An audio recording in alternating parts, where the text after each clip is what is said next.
नमस्कार मंडळी, मी तेजस्विनी स्वागत करते पुन्हा एकदा आपल्या तेजस्वी व्लॉग्स या चॅनलमध्ये। तर हा व्हिडिओ खरं तर खूप आधी शूट केलेला होता, म्हणजे दिवाळीचा होता, परंतु घरात काही प्रोग्राम असल्यामुळे आणि परत माहेरी जायचं होतं, तर या सगळ्या गडबडीमध्ये आणि पाहुण्यांच्या गडबडीमध्ये एडिट करायला वेळ मिळाला नाही, म्हणूनच मी हा व्हिडिओ आता पोस्ट करत आहे। तर अपेक्षा आहे सगळ्यांनाच दिवाळी खूप छान गेली असेल, सगळ्यांनी खूप छान सेलिब्रेट केलं असेल। तर तसंच आम्ही सुद्धा खूप छान सेलिब्रेट केलं आणि ही माझी माऊ सकाळी सकाळी मस्त फ्रेश झाली आणि नवीन कपडे वगैरे घालून सगळ्यांना इथे दिवाळीच्या शुभेच्छा देण्यासाठी ती आलेली आहे। खरं तर एकदा तो वेळ निघून गेला की नंतर व्हिडिओ पोस्ट करायला खूप कंटाळा येतो, मला सुद्धा बोरिंग वाटतं आणि सुचतही नाही। पण बरेच दिवस झाले चॅनलवर काहीही पोस्ट केलं नव्हतं, म्हणून मग शूट केलेला आहे, तर मी हा व्हिडिओ टाकते आहे। तर इथे बघा सकाळी सकाळी लवकर उठली होती, कारण आज आहे लक्ष्मीपूजन आणि नाश्त्याच्या तयारीमध्ये मी इडलीचं जे बॅटर असतं ते तयार केलं होतं। तसंच एका बाजूला इडली लावली आणि इथे चटणीची मी तयारी करत होते। तसंच बघा इथे डीमार्टला गेलो होतो आणि नवीन ह्या काही बरण्या आहेत त्या मी घेतल्या आणि लगेच भरून ठेवल्या, कारण मला आणि माझ्यासारखं सगळ्यांना घरामध्ये सणासुदीच्या दिवसांमध्ये नवीन नवीन वस्तू ठेवायला किंवा घेण्यासाठी खूप जास्त आवडत असतात। तर इथे बघा आता देवपूजा वगैरे सुद्धा सकाळीच लवकर झाली होती आणि त्यानंतर मग बाकीचं सगळं आवरायला सुरुवात केली। आता आदल्या दिवशीचं सगळं काही आवरून ठेवलेलं होतं, पण मग लहान मुलं असले की ते पूर्ण घरात पसारा करतात, म्हणूनच मग मी दुसऱ्या दिवशीसुद्धा वेळेवरच बाकीचे वरवरची जी साफसफाई आहे ती ठेवली। तर आता सगळ्यात आधी बेडशीट चेंज करून घेते, कारण बेडशीट एकदा कॉट वगैरे स्वच्छ आवरलेला असला की भरपूरचं काम आवरल्यासारखं वाटतं। आणि इथे मग मी चटणीची तयारी करत आहे आणि इथे शेंगदाणे भाजून ठेवले की घरामध्ये मिस्टर असतील किंवा मुलं असतील यांचं सतत किचनमध्ये येणं जाणं चालू असतं ते खाण्यासाठी, आणि दुसरंही काही बनवलं की असंच असतं। तर एका बाजूला चहा ठेवला आहे, एका बाजूला इडली बनते आहे। तसंच बघा आमच्या घरी एक प्रोग्राम होता, त्यासाठी जे केटर्स आहेत ते सुद्धा घरी आलेले होते, तर त्यांच्यासाठी सुद्धा इथे चहा वगैरे मी ठेवत होती। आणि काय माहिती आज कॅमेरा सेट केल्यानंतर पुन्हा कोणी नाही तर कोणी मध्ये येत होतं, तरी बऱ्याच गोष्टी मी कट केल्या, परंतु यांना किती वेळा सांगून सुद्धा हे परत मध्ये येतच होते।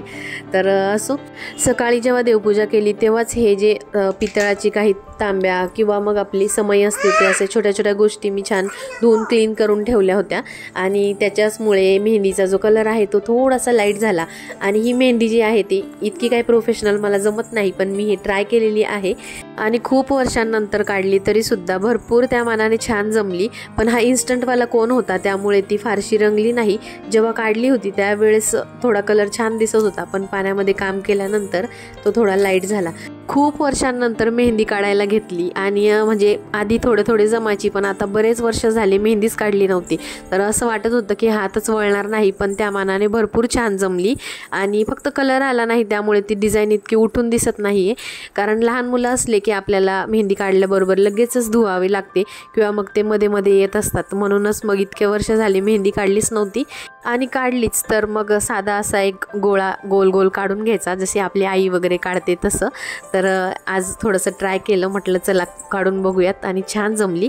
तर चला आता इथे मी चटणी वगैरे तयार करून घेतलेली आहे आणि आता पटापट नाश्त्याची तयारी करून घेते, कारण आजचा जो मुहूर्त आहे तो संध्याकाळी 5 वाजेपर्यंतच आपल्याला पूजा करायची होती आणि 5:30-6 पर्यंत पूजा पूर्ण होऊन आपल्याला 8 वाजेपर्यंत करता येत होती, पण पौर्णिमा जी आहे ती 6-6:30ला संपणार होती, म्हणूनच मग इथे मी यांना माळी बनवण्यासाठी लावलं होतं, कारण दरवेळेस तर मीच बनवते, पण यावेळेस म्हटलं थोडीशी हेल्प करा तुम्ही सुद्धा, आणि खूप आग्रह केल्यानंतर ते एकदाची करायला बसले।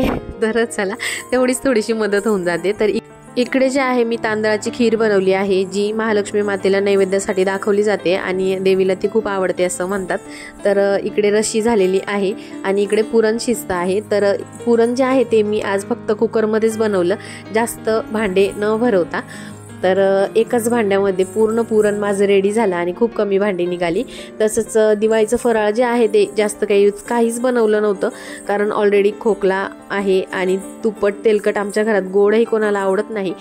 दरवेळेस रेडीमेड जरी आणलेलं असलं किंवा मग बनवून जरी घेतलेलं असलं किंवा घरीही बनवलं तरी सुद्धा भरपूर असं फराळ उरतं आणि मग ते प्रत्येक वेळी टाकून देणं बरं वाटत नाही. म्हणून मग इथे फक्त नैवेद्यापुरतं थोडं थोडं बनवलं.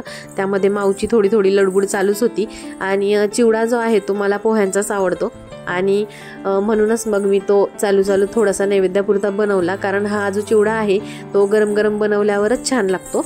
आणि त्यानंतर तो बनवून बाजूला ठेवला, माऊला झोपवलं आणि त्यानंतर मी इथे पुरणाच्या पोळ्या करायला सुरुवात केली. तर दुपारच्या जेवणामध्येच हे सगळं बनवून घेते आहे, कारण 4-4:30लाच पूजा मांडायला बसेल. तर आजच्या दिवशी नाश्ता जो आहे तो फुल झालेला आहे, त्यामुळे जेवण थोडंसं लेट असलं तरी सुद्धा चालेल, कारण मुहूर्तच असा आहे की ह्या वेळेमध्ये दोन्ही वेळेचं स्वयंपाक होणं पॉसिबल नाही. त्याच्यात लहान मुलं असल्यावर तर मग विचारूच नका, आणि पुरणाचा स्वयंपाक म्हटल्यावर तुम्ही सगळे माझ्यासोबत रिलेट करूच शकता. तर इथे मी पुरणपोळ्या बनवून घेते. तर माऊचं इथे मध्ये मध्ये रडणं चालूच होतं. आणि पुरणपोळी बघा, साधी पोळी सुद्धा कधी कधी इतकी छान फुलत नाही, पण पुरणपोळी इतकी छान फुलते. अगदी इतकी छान फुलली होती की डायरेक्ट पाणीपुरीचा जसा एक फुग्गा दिसतो त्या पद्धतीने ती फुलली. आणि मला पलटवायला सुद्धा भीती वाटत होती की जर उलथणीचा थोडासा धक्का लागला तरी फुटून जाईल, पण नाही, खूप छान. जसं जसं तूप टाकत होती तसं ती अधिक जास्त फुलत होती. आणि हे सगळं पाहिल्यावर स्वयंपाक करण्याची जी काही मजा येते ती एकदम वेगळीच असते आणि स्वतःवरही आपल्याला काहीतरी प्राऊड फिलिंग येतं की हा बाबा, आपण पण स्वतःला सुगरण म्हणून घेऊ शकतो. तर चला, आता इथे मी पुरणपोळ्या बनवून ठेवल्या आणि आता बाकीच्या तयारीला मी सुरुवात करते. तर सगळ्यात आधी ताट वगैरे तयार करून घेतलं आणि त्यानंतर जे आहे मी पूजा वगैरे सुद्धा मांडून ठेवली होती, कारण 4-4:30लाच ही सर्व पूजा वगैरे मी मांडून ठेवली, कारण वेळेवर मग खूप घाई होऊन जाते आणि इतकं सगळं जमा करायचं आणि व्यवस्थित ती पूजा मांडायची म्हटल्यावर किमान 1 ते 1.5 तास आरामात चाललाच जातो.